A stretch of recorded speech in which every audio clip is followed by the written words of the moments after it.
Vamos a ver, la virtud de la semana es compasión y el versículo de la semana está en 1 de Pedro 3:8. 1 de Pedro 3:8. Dice, tengan compasión unos de otros. Tengan compasión unos de otros.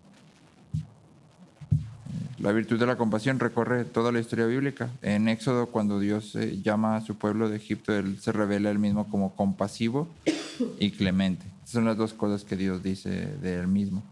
Y los salmos frecuentemente enfatizan la compasión de Dios. Por ejemplo, el Salmo 103, versículo 13, dice, como un padre se compadece de sus hijos, así se compadece el Señor de los que le temen. Entonces tú y yo vemos la compasión como una de las virtudes esenciales del carácter de Dios y la vemos modelada por Cristo en el Nuevo Testamento. Regularmente se nos dice que Cristo ve las multitudes y responde con actos de sanidad, de provisión de comida y de enseñanza de la palabra. Y lo que lo mueve, según los escritores bíblicos, es la compasión, ¿sí? Y entonces Cristo nos muestra que la compasión es una cualidad distintiva de aquellos que pertenecen al Dios de toda compasión. Como Dios ha sido compasivo con nosotros, entonces nosotros somos compasivos con otros. Y entonces durante la semana vamos a estar definiendo compasión como un corazón humilde que responde al sufrimiento de otros. Un corazón humilde que responde al sufrimiento de otros. Quisiera hacer una nota importante porque en nuestro tiempo en realidad usamos más la palabra empatía, pero la Biblia nunca usa la palabra empatía. Y entonces cuando hablamos de ponernos en los zapatos de otros o de tratar de entender, no estamos hablando de ser empáticos, estamos hablando de ser compasivos. Esa es la palabra bíblica real, compasión, no empatía.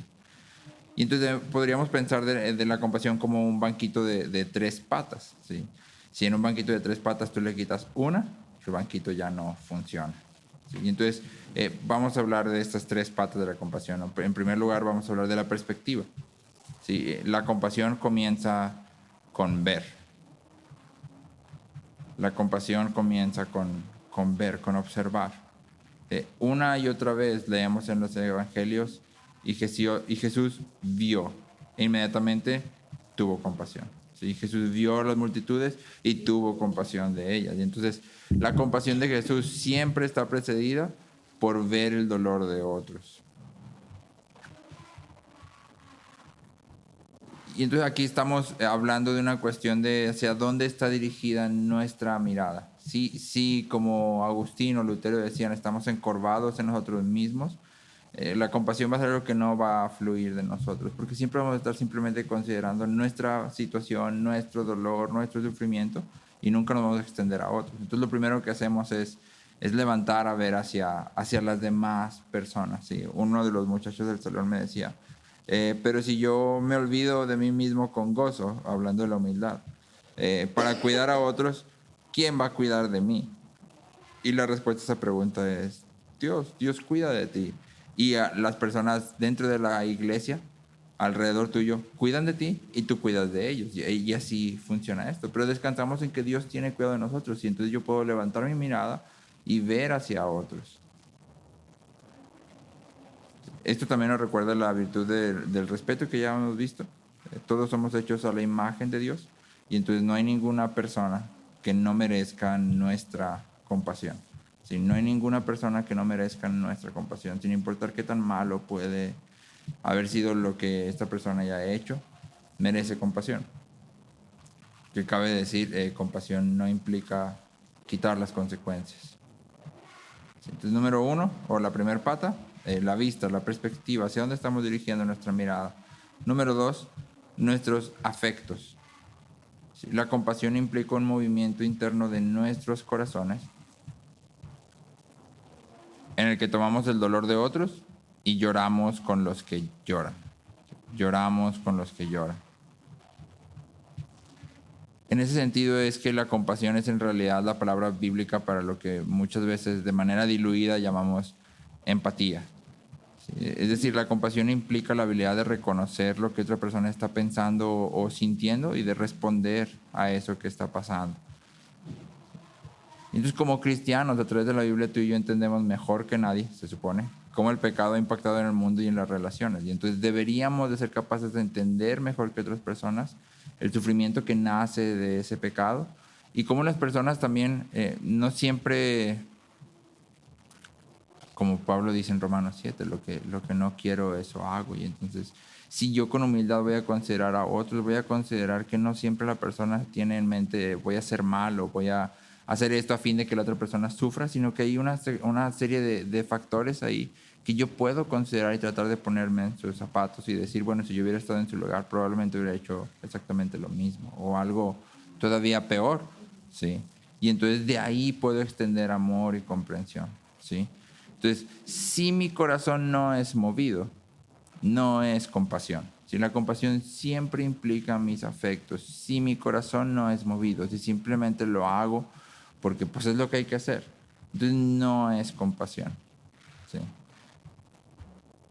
Y número 3, nuestras manos.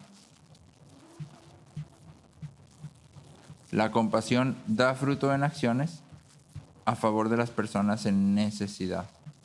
Es como decíamos ahorita, ¿no? Leemos los evangelios y Jesús vio a las multitudes y tuvo compasión de ellos. Y no dice, y tuvo compasión de ellos y se fue.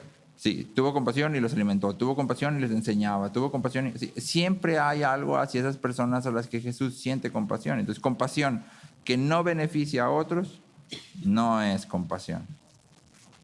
Si tú pasas por la calle y ves a un niño y te sientes así muy triste en tu corazón, pero ya nomás le das al carro, no es compasión, es lástima o es dolor simplemente, pero no es compasión. La compasión siempre se mueve hacia otros.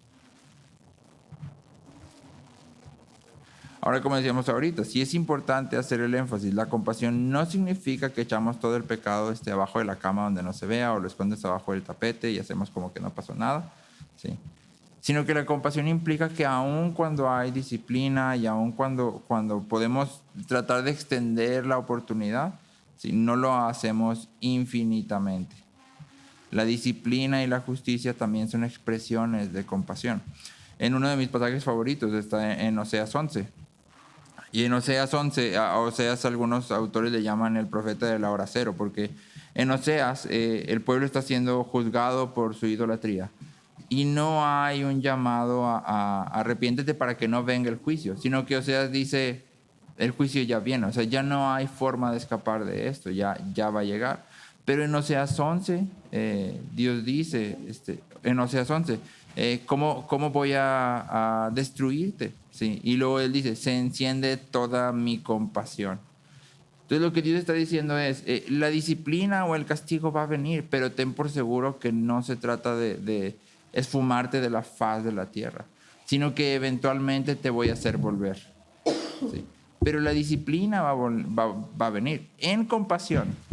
La promesa es que a través de esta disciplina tú vas a volver a ser mi pueblo, ¿sí? Porque ustedes comienza diciendo, ya no los llamaré mi pueblo, sino que los llamaré no pueblo, ¿sí? Y no amados. Y luego en el 11 dice, los voy a hacer volver, porque dentro de mí se enciende mi compasión. Y sin embargo, no quita el castigo o la disciplina, ¿sí?